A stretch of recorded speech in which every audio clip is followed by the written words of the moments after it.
របៀបlogin ចូល Supercroc អញ្ចឹងបងប្អូនដែលបានទិញជាមួយ Supercroc មិនថា3ខែ6ខែឬក៏1ឆ្នាំបងប្អូនខ្លះអត់ទាន់ចេះlogin ចូលប្រើទេអញ្ចឹងឥឡូវខ្ញុំបង្ហាញពីនៅលើ computer ណា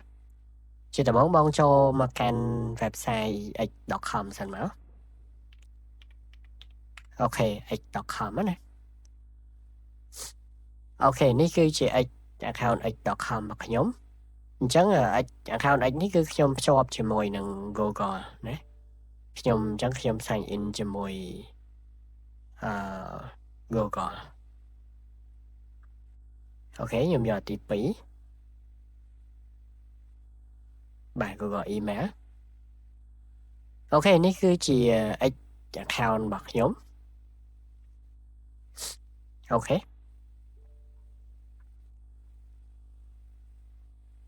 ចឹងCroc នេះបងប្អូនអាចឆាតនៅក្នុងកម្មវិធី X នឹងក៏បានឬក៏យើងទៅបើកជាមួយនឹងកម្មវិធី Croc នៅ tab ថ្មីហ្មងក៏បានដែរអូខេអញ្ចឹងខ្ញុំបន្ទាប់ពី sign in ហើយខ្ញុំទៅបើកជាមួយនឹង tab ថ្មីខ្ញុំ search ដាក់ថា Croc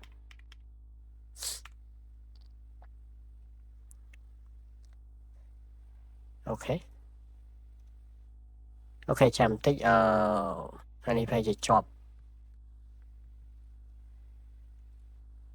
អូខេវាជាប់ VPN អញ្ចឹងវាចូលអត់បានแล้วខ្ញុំដោះ VPN ចេញសិនអូខេនេះបងប្អូនយើងចូលមកកាន់ website Croc ហើយអញ្ចឹងខ្ញុំចុចពាក្យថាកន្លែង sign in អូខេត្រង់កន្លែងនេះបងប្អូន continue with អញ្ចឹងមកនេះអូខេខ្ញុំចុចពាក្យថា authorize app នេះ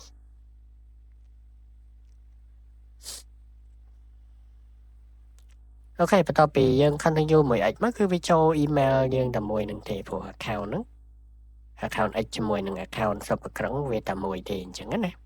ចាំវាបង្ហាញថា email របស់បងប្អូនហ្នឹងឯងអញ្ចឹងបងប្អូនប្រកាសជាឃើញហើយនេះគឺទម្រង់ Supercroc បងប្អូនឃើញទេហើយយើងអាចទៅមើល setting បន្ថែមបាននេះបងប្អូនចុចមក setting មកមើលកន្លែង account នេះយើងមើលទៅគឺឃើញថា Supercroc ជាមួយនឹង X Premium Plus អញ្ចឹងយើងអាចប្រើប្រាស់បានទេបងប្អូននេះ Supercroc subscription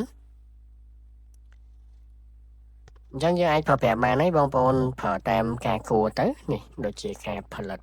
វីដេអូរូបភាពផ្សេងៗហ្នឹងគឺនៅកន្លែងនេះហ្នឹងហើយអញ្ចឹងវីដេអូនេះមានតែប៉ុណ្្នឹងទេសូមអរគុណសូមជម្រាបលាហើយបើបងប្អូនត្រូវការប្រភេទ account Supercroc ហើយយើងមាននៅក្នុង stock តនតម្លៃធូរថ្លៃបងប្អូនអាចទិញទុកឲ្យហើយបានសូមអរគុណសូមជម្រាបលា